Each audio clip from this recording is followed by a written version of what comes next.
Now, is the flip cup the only way to apply things on?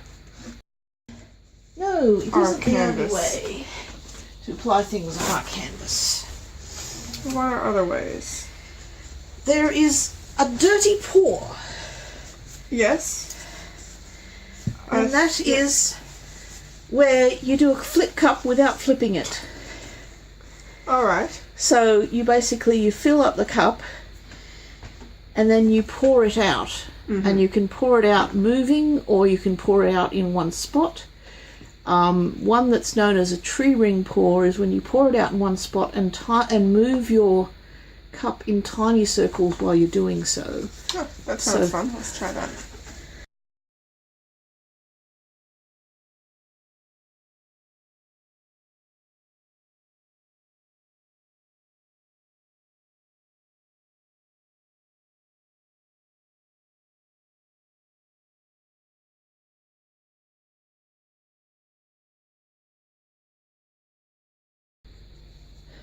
Now, I would suggest you pour it in the centre.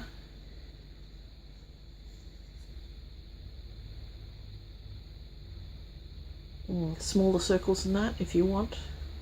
But actually you're doing something pretty cool right now, so keep going.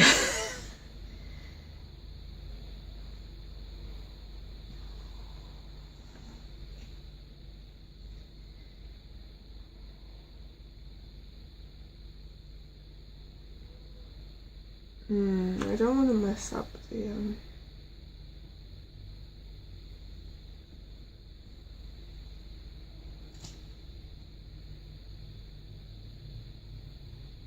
I hope there's going to be enough paint. Well, you're going to have to spread it out somehow. And there comes the purple.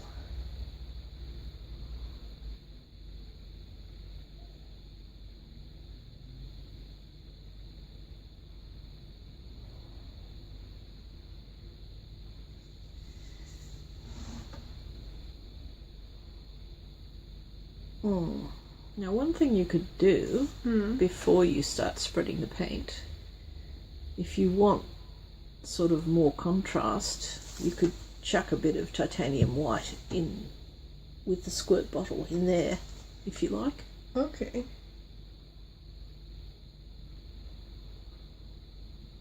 Doesn't that dry white as well, the gel mixing white? It's not gel mixing white. Oh, Galeria mixing white. Sorry. Yes, they both dry white. But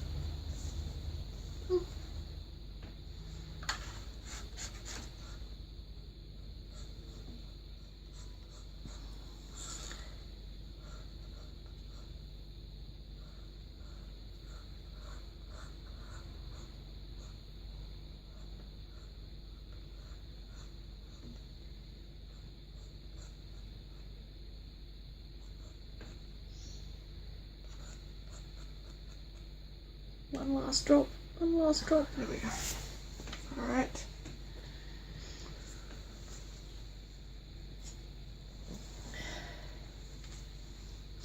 Now, you suggest putting the white around it, yes? Or at least around this one.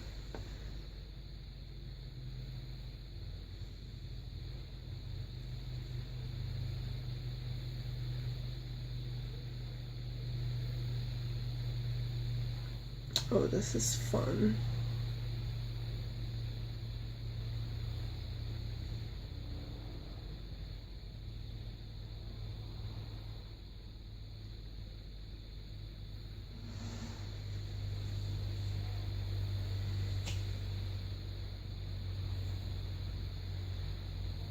Now, the disadvantage of having so much paint is that it will take a long time to dry and it may crack.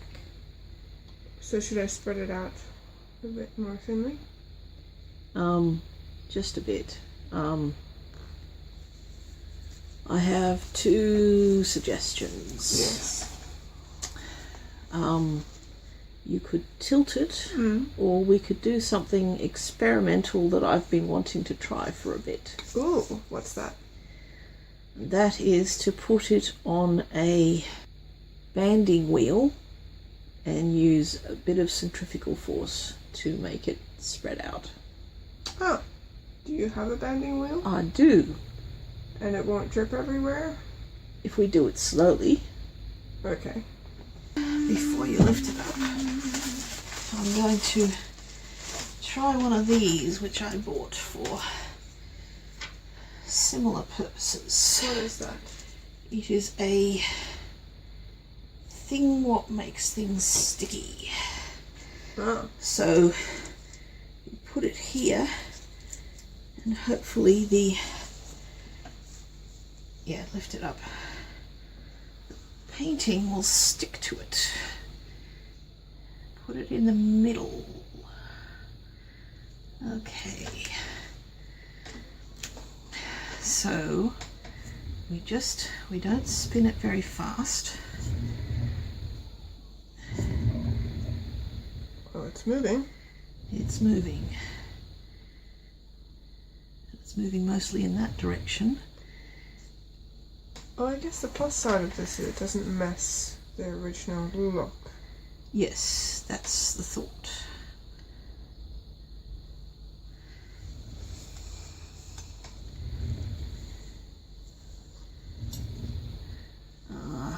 Okay, we'll need a bit of titanium white here, I think, to help with the surface tension.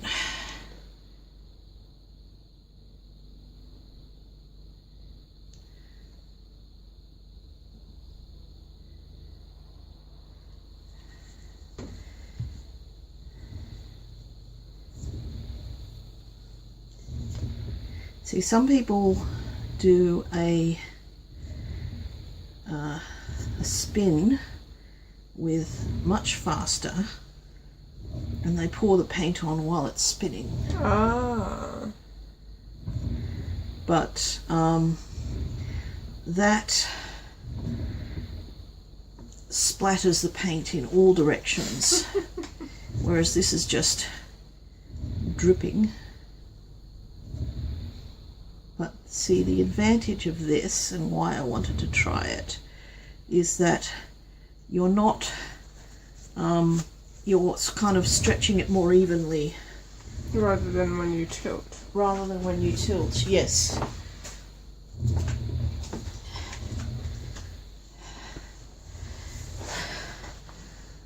That is looking nice.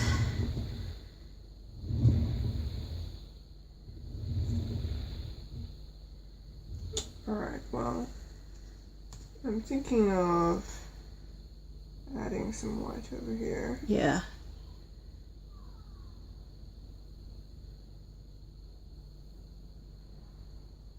And the other corners probably.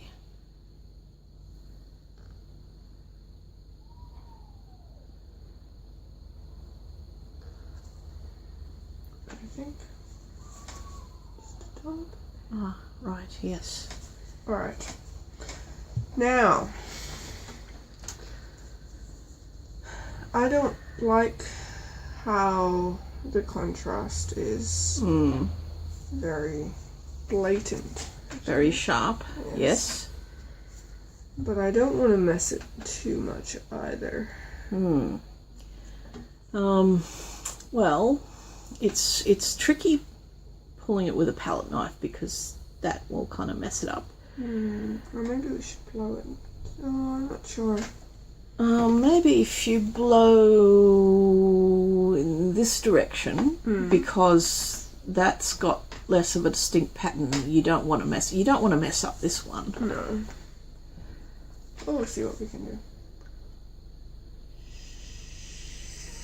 Stronger.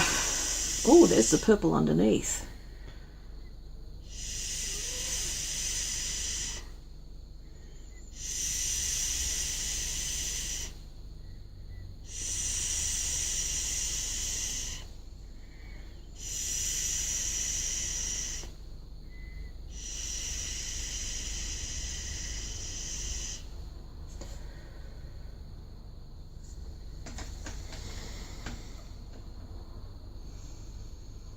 Well, it's less big, but it's no less blatant. No, that's true. I don't like this part here, actually. What part of it don't you like? This area here. I like this side. This is very nice. I don't want to change that curve. But this area there.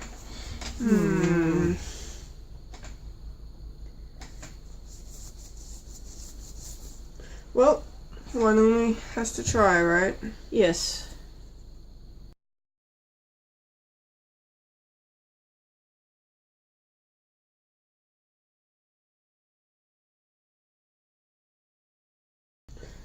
It makes me think too much of a skull. Oh, I don't see a skull there at all, thank goodness.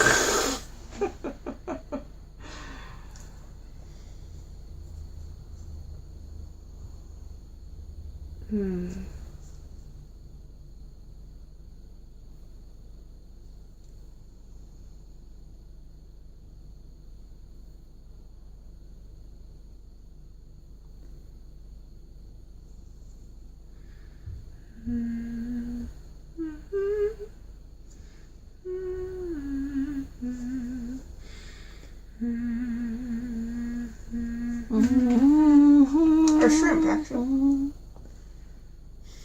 A shrimp? A shrimp. Yes. Yes, that's its eye, and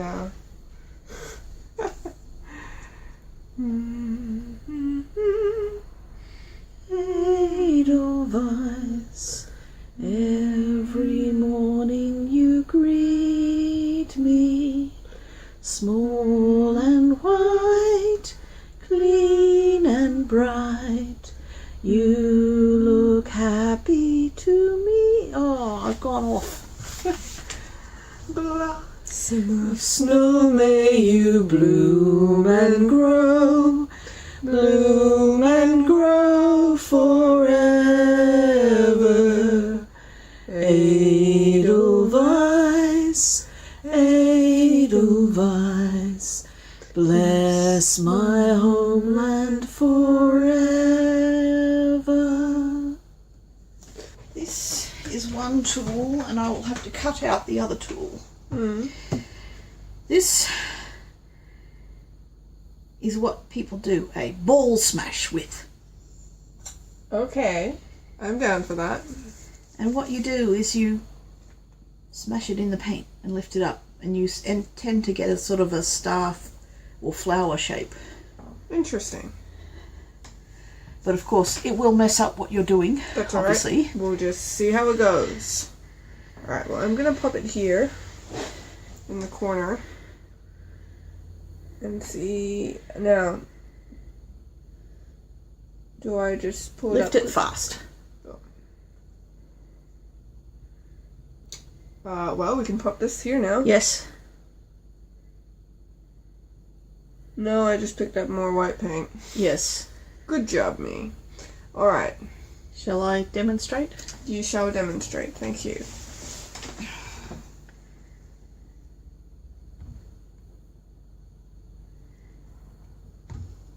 Ah, so it's not quite flower-like. No. Kind of pulls a tendril out. It does. Interesting. Yes. But if you hit it more hard... Ah, there we go. It's more flower-like. Interesting. Alright, let's keep trying that.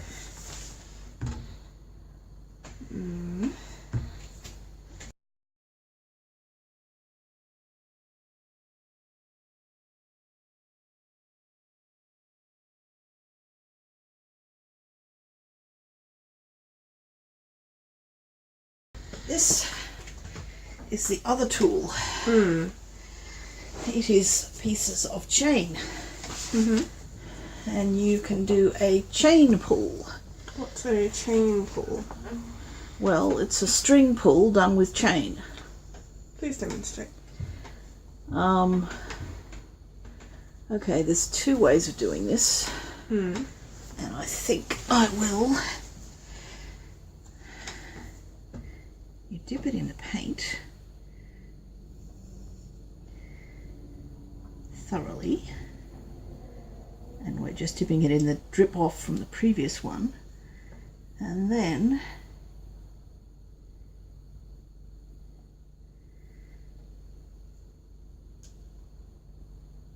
you pull it. Ah, okay. And you can dip it again. I'm getting rid of your white blobs.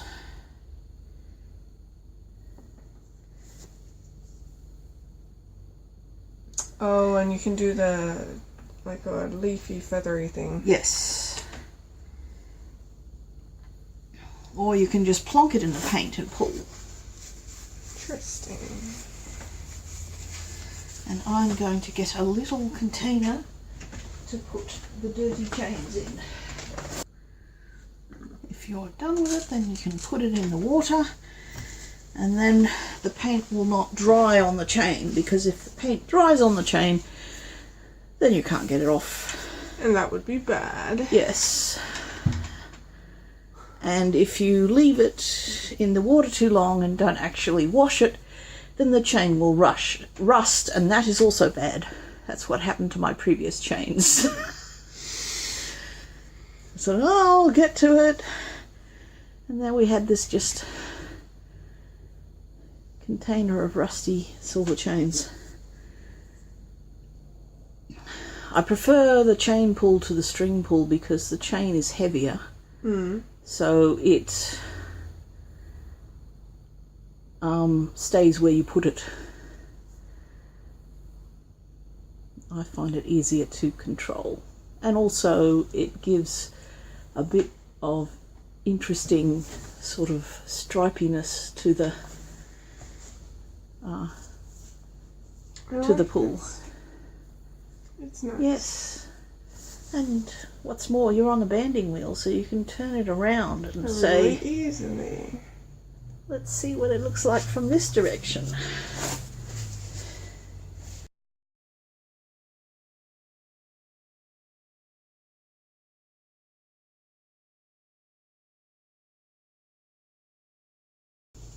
Well, what do you think?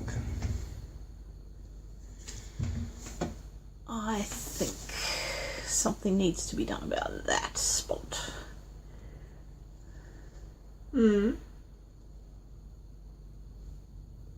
Or maybe not, because it kind of echoes that spot. It does. So forget I said that. I feel that this matches this in a way. And this matches this. Yes. Not sure what's going on there.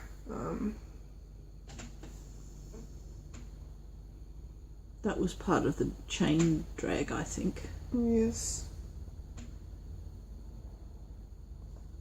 Well, I'm happy with it. Yes. And stopping when you're happy with it is a good idea. Here we are looking at a dry painting. This one? That one, which moved a lot. Yes. Oh, come on, we've got to show the... Oh, can we peel that off? Yes. No. Oh, come on. It may be just too thin.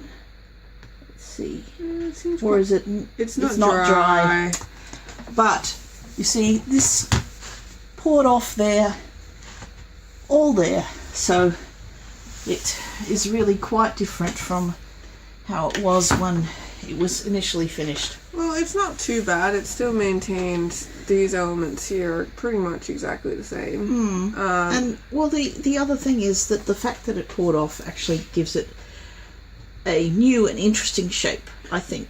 Well, it definitely stretched the white bits, because the white bits originally were about that deep, probably, and had, you know, the coffee, sort of the marbling sort of effect. Yes. But what I find interesting is this texture here. You know Because what? I think, I mean, I'm not sure, but I think they are all cracks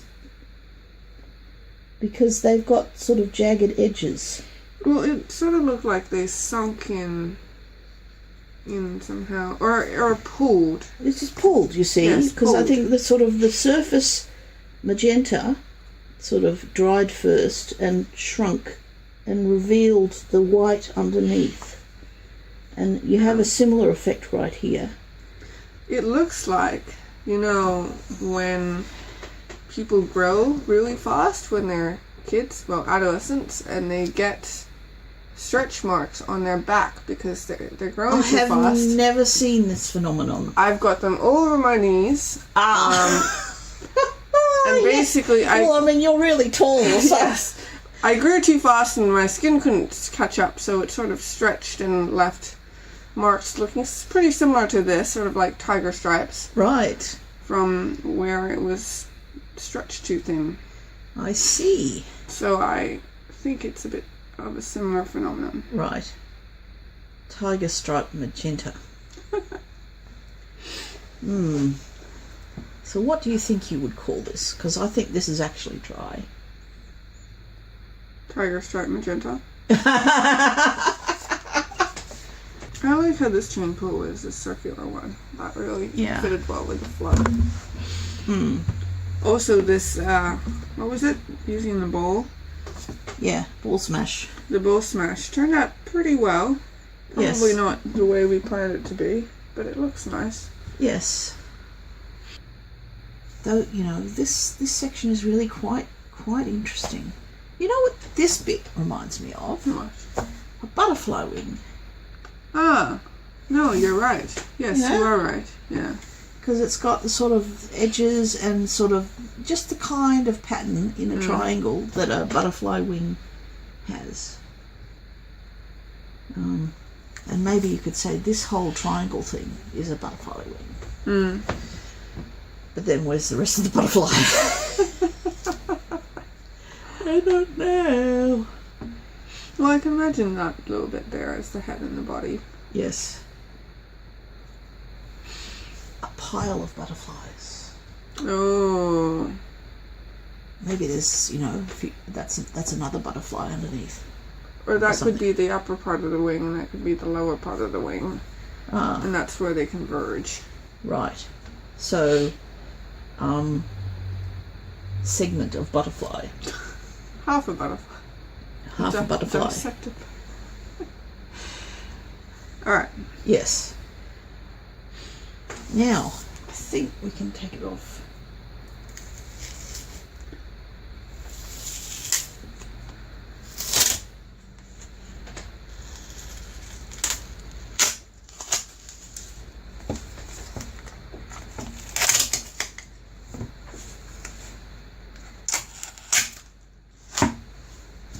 And then, carefully... Oh, I see. That's how you did it. Yeah, you weren't here when I was putting all the masking tape on, were you? No. You were doing the dishes. Yes. Which is a wonderful and noble thing to do. Thank you. Because that means I don't have to do that. So you basically put half of it on the photograph paper. And then you bend over the other half. That's correct. Because you can see, looking on this side, that there's that bit that's overflowed and that bit that's overflowed. So what I generally do is take the scissors and kind of... Oh, run them down the edge. Run them down the edge. Sometimes I cut it, and sometimes I just sort of slide it. Because when it's very, very thin, it's not helpful to cut it. This is ready to be photographed. And then what happens after you photograph it? I put it in a drawer. Protected by non-stick paper. I see. Could you scan it? I don't have a working scanner. But is that a possibility? If I had a good high quality scanner like my old HP 5J, yes, it would be perfect for scanning them. Do you think scanning would be better than photographing them? only if it was a really high quality scanner. Yeah. Because the replacement scanner I got was a lemon, and it was awful, and Right. I have given up on finding a high quality scanner because they don't make them like they used to. Oh. Well, they really don't, because the replacement was a Hewlett Packard. And my original one was one that I bought when I was still working for Hewlett Packard. I see. Back in the 90s. So, Right. and I think they have reduced the quality of scanners because most scanners are scan printers rather than a dedicated scanner. Right. And the ones that are dedicated scanners are about $3,000. Oh, yeah. Yeah, no, just take a photograph. Yes. That's why I just take a photograph. Anyway, I think we've rambled enough. We'll see you in the next video.